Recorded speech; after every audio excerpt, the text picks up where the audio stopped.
I realized I remember a very telling conversation with my dad in my sophomore year of high school, which is when you need to start making plans. And he's like, what are you gonna be when you grow up? Which is in like a year.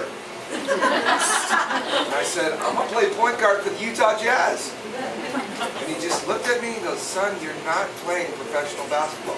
I was like, I'm not? No. So at that point I decided I love working with children, so I wanted to be a teacher and coach. And was well on my way to doing that before I got my job in college. And then I went to school that day, playing school. Yeah, just anything with sports and kids would have been like my dream life, I guess. But now I get to coach my own kids in sports now, which I love. That's like my favorite thing to do. Yeah.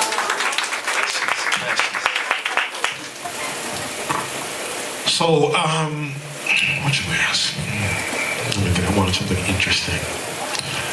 If on the show for you, what would you say in the 20 years that you've been on the show? What would be your most memorable moment?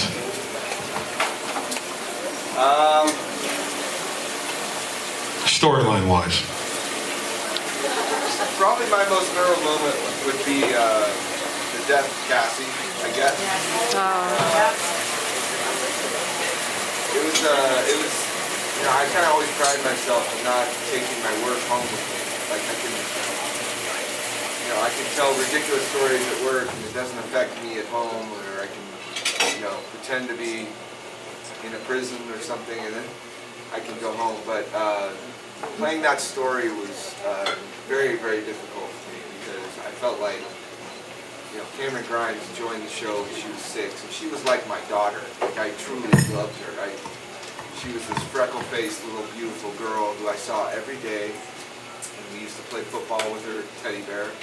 And I just loved her. I mean, I literally loved her. So when they told me this story was coming, it was heartbreaking to me because I wasn't going to see this young woman, you know, advance on our show, which, you know, I didn't know at the time, but we just don't do that. We tell stories with kids at about this young lady's age, and then we have to age them because there's only so many things we can do with children.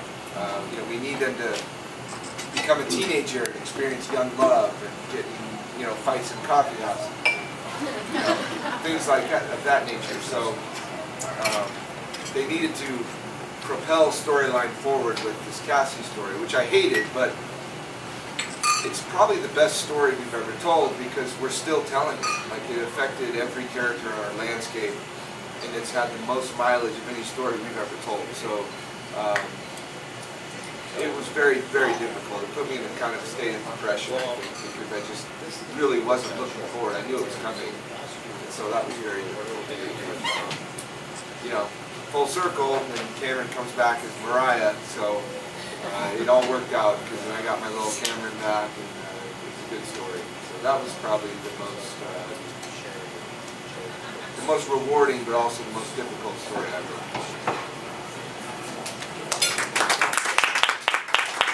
So Charlie Riina is an international model who's traveled the entire globe from Italy to Europe, and she's been taking over the game. If you haven't, as I said, you can either follow her on Charlie Riina Instagram or follow her on Charlie Riina at Twitter. Charlie, what would you say in regards to, as a model, the biggest challenges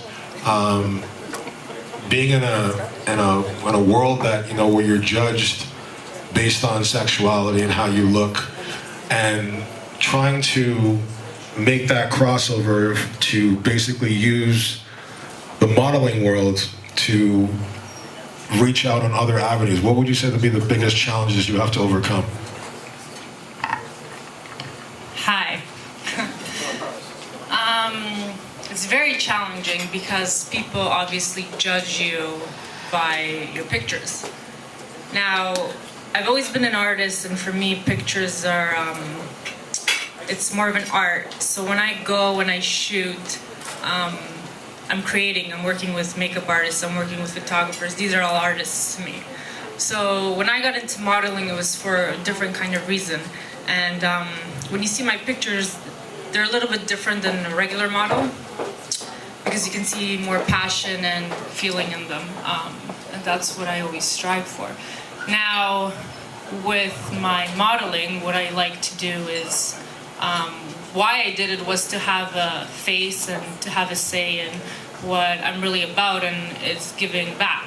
So with everything I do, I want to give back, and I want to work with kids. I have a child myself, and I get very passionate about it. So, yeah.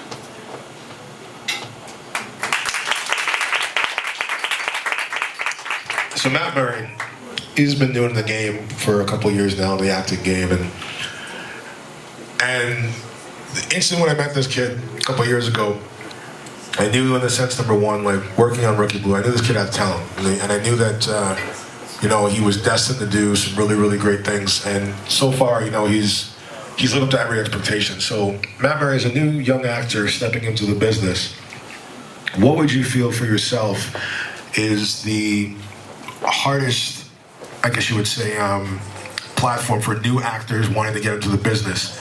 What would you say, you know, what hurdles did you have to go through, and what would you feel the best approach for new actors that are getting into the industry?